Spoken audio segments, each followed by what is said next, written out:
I bet you thought Thanksgiving was just about turkey and football, didn't you? Well, prepare to have your mind blown, because we're about to dive into the juicy, stuffing-filled history of this beloved holiday. Picture this. It's the early 17th century, and a group of English folk are fed up with the Church of England. They're like, you know what? We're going to start our own church. Blackjack and hookers. Okay, maybe not that last part. Little did they know, they were about to embark on a journey that would make your family road trip look like a walk in the park. So, there they were, 102 pilgrims crammed onto a tiny ship called the Mayflower. And when I say tiny, I mean teeny. This thing was about the size of a modern-day yacht, but instead of fancy cocktails and sunbathing, these poor souls were treated to 2 months of seasickness, storms, and the constant threat of capsizing. Oh, and did I mention the food? Hope you like hardtack and salted beef, because that's all you're getting for the next 66 days. But then, disaster struck. The Mayflower sprung a leak mid-Atlantic. The Pilgrims were like, oh,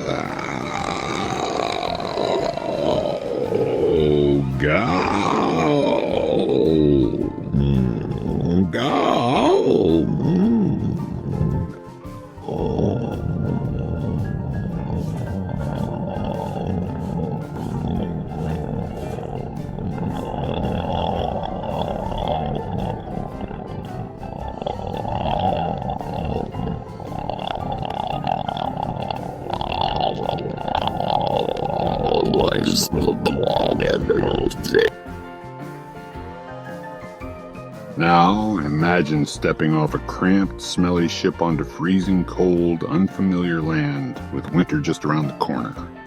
That's exactly what our Pilgrim pals faced. The first winter was brutal. But then, a miracle happened in the form of a Native American named Squanto. This guy was like the Bear Grylls of his time.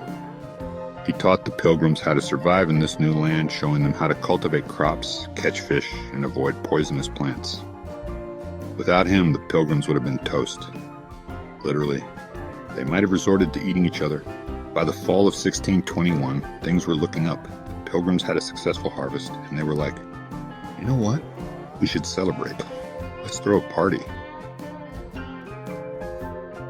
And so, in November 1621, the Pilgrims decided to throw a harvest festival. But this wasn't your average backyard barbecue. Oh no, this was a 3-day extravaganza of eating, drinking, and showing off their sweet musket skills. They invited their Native American buddies, who brought 5 deer as their contribution. Talk about one-upping your neighbor's potato salad. The menu for this first Thanksgiving was a bit different from what we're used to today. There was venison, wild fowl, fish, lobster, clams, berries, fruit, pumpkin, and squash. Enter Sarah Josepha Hale, the OG of Thanksgiving influencers. This lady spent 36 years writing letters to politicians, campaigning to make Thanksgiving a national holiday. Finally, in 1863, President Abraham Lincoln was like, you know what? We could use some unity right now. Let's make Thanksgiving a thing. And boom. Thanksgiving a thing. And boom. Thanksgiving became an official holiday.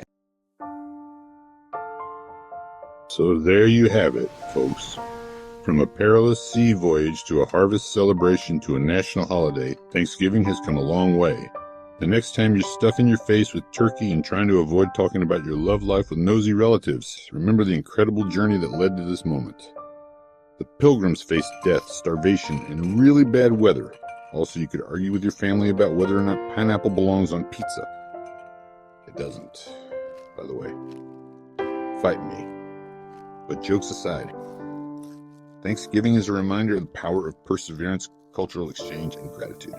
So this year, why not take a moment to appreciate not just the food on your table, but the long and sometimes ridiculous history that brought us all together. Happy Thanksgiving, everyone.